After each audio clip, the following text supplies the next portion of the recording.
Okay, I explained that today wasn't gonna be as quiet. I got my people moving around, but like it's this day 4, so I got things to work out. But I got things to say, and I also got things to do, and I don't want to leave too many days in between. And I didn't get to record yesterday, so.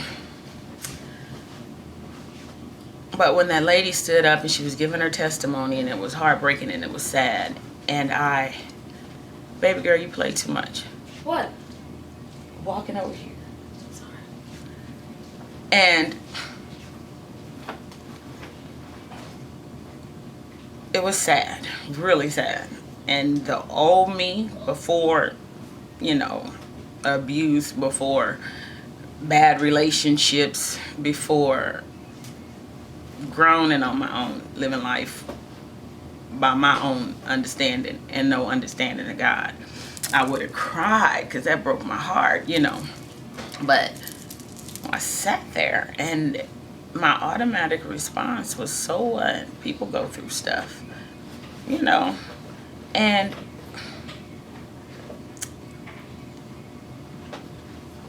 it scared me. I got home and I sat in that chair and I was meditating, and I said, oh my God, Lord, my heart is hard. Don't let my heart be hard, because that's not me, and I prayed that, and I left it alone, and I'm believing that he has softened my heart, now, but it was happening, and I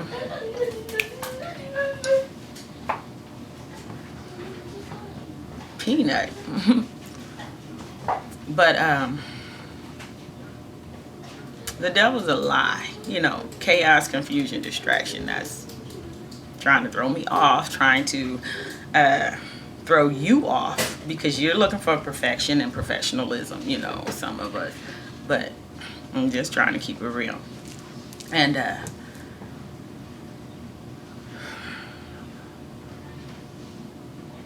that scared me, that my heart was being hardened, because I had been through physical, abuse, and when I would share what I was going through, when I was going through it, I didn't understand, especially when females would, call me, you couldn't relate, couldn't empathize, couldn't feel me, and had treated me like my heart was treating that lady at the church. No, that ain't right. Get that out of me. It just didn't feel good. Get it out. And he's done that, and he does it on a regular basis, because I'm stuck in this avatar, this flesh, and like Lord of the Rings, it's drawn to sin, and sin is drawn to it, and Lauren was not, she ain't singing on that CD from a hardened heart understanding. She's singing and speaking from an understanding heart, some reality, some wisdom, and she helped me know that what I was going through as I was being transformed, because people that know me, they still just think of me as, oh, Angie, that's that's your testimony, what you think about me. But she's saved. That's what I said. And it wasn't a week later, because I love my God and his confirmation. She just let me know that I wasn't going crazy with the words she was saying. And God was showing me himself. He reveals himself, and he reveals himself through words. And 2 weeks later, I was watching the awards or something. I was watching the awards, but I don't know exactly how long, but it was just short, maybe even days, maybe, I don't know, no more than a week, but shortly after watching the awards, and Lauren came up, and she gave up the praise to the Lord, read scriptures on the stage, at the awards, I called Angie. I knew it, I told you. Because people listen to me. People think I'm crazy. Baby get mad and want to manipulate somebody, tell them I got brain damage. So, confirmation is everything. She was on them awards on TV telling the world what I told Angie just by hearing a few words skeptically, because I got my matrix reader on, because I've been lied to in this country that is named America. I've been lied to about a lot of things. If you haven't noticed, I'm dark skinned. So being black in America ain't as easy as it looked, right? But I just want to share how deep it go for me when it came to Lauren, because it was 2000, I want to say 1999 had, right in there, had to be, because I left in 2000. And I had that Miseducation CD, honey, and that's the only CD I listened to. Yeah, I listened to Donnie and Yolanda and other ones, but over and over, listen to Lauryn Hill. You can't feel me if you ain't ridden the car with me from here to St. Louis, how I listen to Lauryn Hill, over and over. To maybe earlier this year that I don't listen to it that, like I used to. She ain't go, she right there, like my old Bessie, but how huge that is for me, that because she's saved, and I didn't hear this, know she was saved. I didn't know, until I just heard a few of her lyrics. And then the rewards, on the awards, she confirmed it. God did. And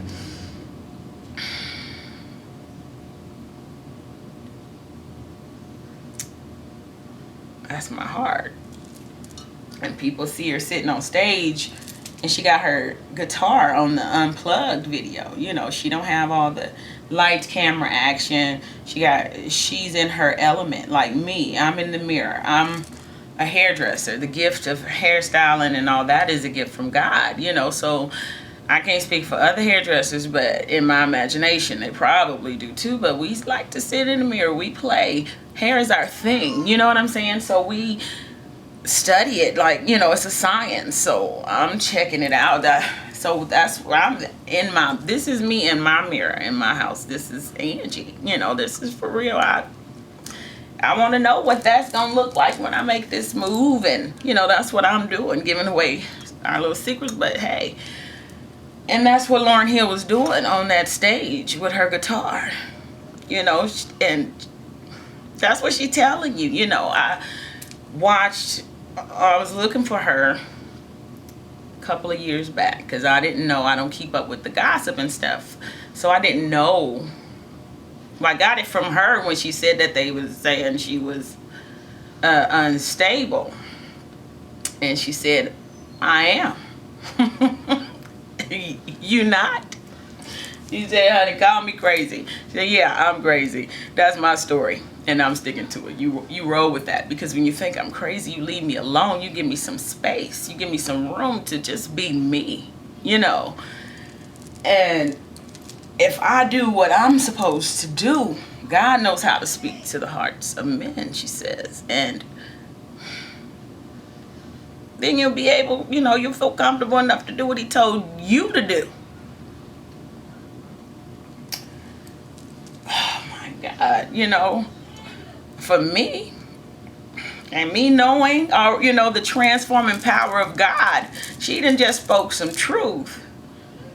I'm going to let that go into the deep recesses of my heart, and let it do what it does. Because his word is alive and active. It's real. And if I leave him alone, he can get it done. instead of trying to do it myself. And it is true for today. But I had to give some time to my love for that girl. I don't know what she's going through. Like I said, I don't read the media. But if you don't do nothing else for yourself,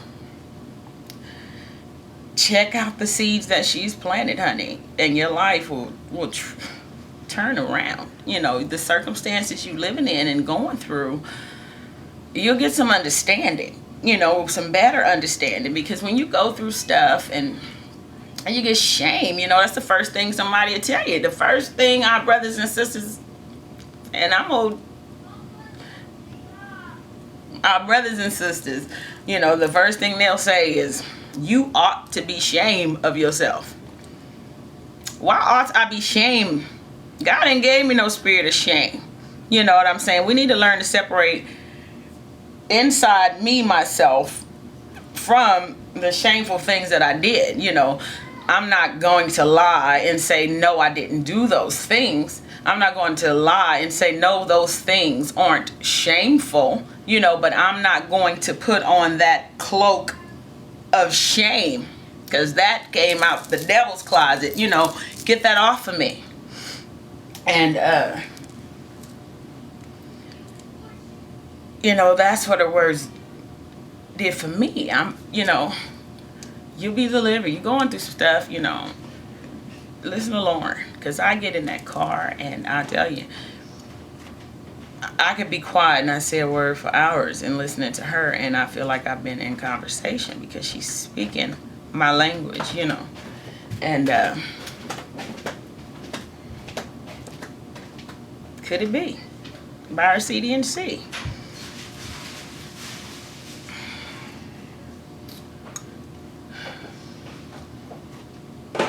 Yesterday, what was I saying about?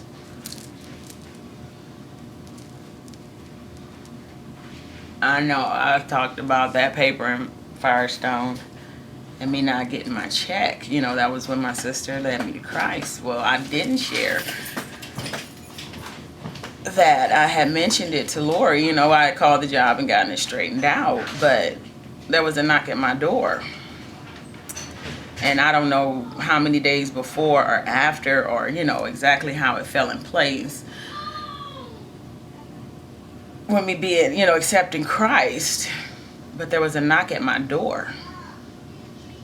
And when I answered the door, it was a guy from my job.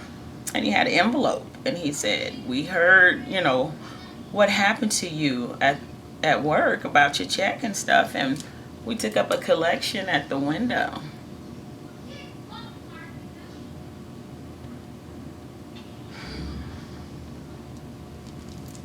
Wow. Oh my God, that is some stuff that make you fall to your knees. I was single, 2 kids, a newborn baby, and my hope was in, this power been taking care of me, but what you gonna do? And like I said, at some of them days before I hadn't accepted Christ, I was miserable about what's gonna happen about, this check. But I didn't have nobody to call on, what am I gonna do? And these people at my job, like I told you, I wasn't saved before that knock on the door.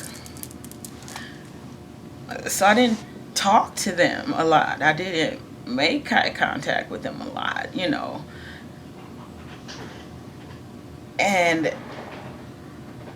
but they must have knew, I don't know, but they came with an envelope. They took up a collection, and I was able to stay afloat until my check came. That's one of the so many blessings that I've received. He's rescued me. He's an on-time God. Like they say, he may not come when you want him, but he'll be there right on time. And for me, that means he didn't come when I wanted him. When I called and I talked to the secretary and she's telling me, oh, your paperwork got stapled to somebody else's paperwork, so it's not even processed yet. So I'm not finna say come pick up a check right now. We got to go through the paperwork process and do whatever. We're going to rectify it, but not when you want us to. And God didn't say, don't worry about it, Angie. Somebody gonna knock on your door with an envelope full of money. Faith as small as a mustard seed. There's something out there taking care of me, and I'm just gonna be right here. I'm scared as hell. I'm scared. But I'm waiting because I'm gonna die. Baby gonna need Pampers. You're gonna need everything. And ain't no money coming to get it. And here he came with the money days later. I don't know, but right on time. Before my meal ran dry.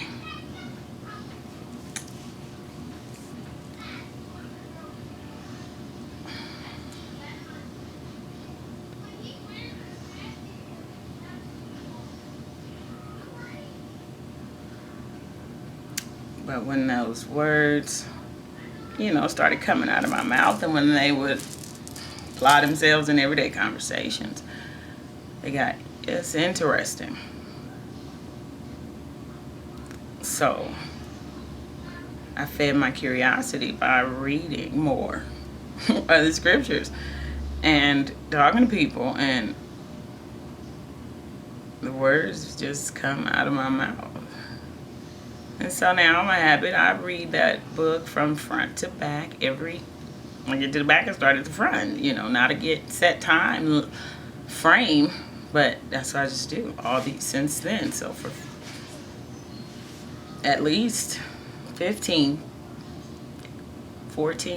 years, I've been just reading the whole thing, because it's showing me that, I had to unlearn everything that I learned and let him teach me. Know all the information that I learned before didn't fall out of my brain. Yes, I have to stop sometimes before that automatic, what I learned to say to that response comes out of my mouth. But by unlearning it, knowing what it's about, where did it come from, who said that, most of our information, and we don't wear white shoes after September because they said. Who are they? What information are they working with? Who book they reading out of? My Bible cover black, but some of y'all got black books too. And if any information that I'm working with is coming out of that book, I don't throw that away. Because the author of it, he seeks to steal, kill, and destroy me. He don't like me. He hates me. He wants to lure me to hell. Miss me with that. So I had to unlearn everything. And I mean everything, because for me, like I said, I'm a darker human being. So there's some people at some point in this, life, thought it was a good idea to take my people and put them in a big boat and packed like sardines and bring them across a body of water huge. They can't just turn around and go back home, and bring them and sell them. And in 2012, because of those things, it's a struggle to just look in the mirror at my black self and be comfortable with who I am. And knowing that why Constitution say every man, has an inalienable right. And you know what you might not know. Inalienable. You can't take my God-given rights away, basically. They're given from God. And so they're ours. And I have the right to be me and be comfortable with me and be comfortable with being dark and be comfortable with being tall and be comfortable with the football shoulders. And oh my God, I ain't even gonna go all the way there, but so I had to study to show myself approved, because I don't want to be working on anybody's wrong information, because it's not a game. And like, the Mayans are talking about the world is going to end in 2012. I don't know what your calendars say, and the Mayans ain't Jesus, and I don't, anywho. Could it be? Tsunami, like I said, strange things happening. And the Bible said these are the signs. You will know. You'll know when his coming is near, even at the door. You don't know the day or the hour. Nobody knows that but the Father. But pay attention to what was omitted. He didn't say you wouldn't know the year. He said the day or the hour. So could it be 2012? I hope it is. Come Lord Jesus. Come now, But maybe there's one more person that's going to accept. But quit dragging it out, If you don't want to go, stay here. Some of us ready. And 2012 is a good year, because when you go to the store last week and buy a jug of Tide and it's $12, $13, and then you go back again 2 days ago and it's $20, and it's not the big one where that you have at home and you can pump the sprout. No, it's one of the little ones, the ones that was $4 just a couple of years ago. So, in my heart, I don't want to see what the economy is going to be doing this time next year. I told my sister, I don't just have to pull up to the gas pump, trying to stay here on this earth and Jesus don't come back yet, and it take $10 a gallon, I just don't have to see that. But if 2012 ain't the year, and I have to put $10 gallon of gas in the tank, the Lord will provide, but come on now, glorified body and some streets paved with gold. No devil. Sounds like a good idea to me.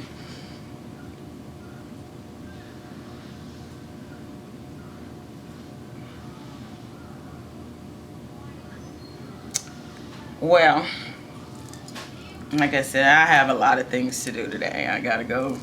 We got 2 birthday parties and life on life's terms. So I'm gonna go now, and I'll be back. Do what you do.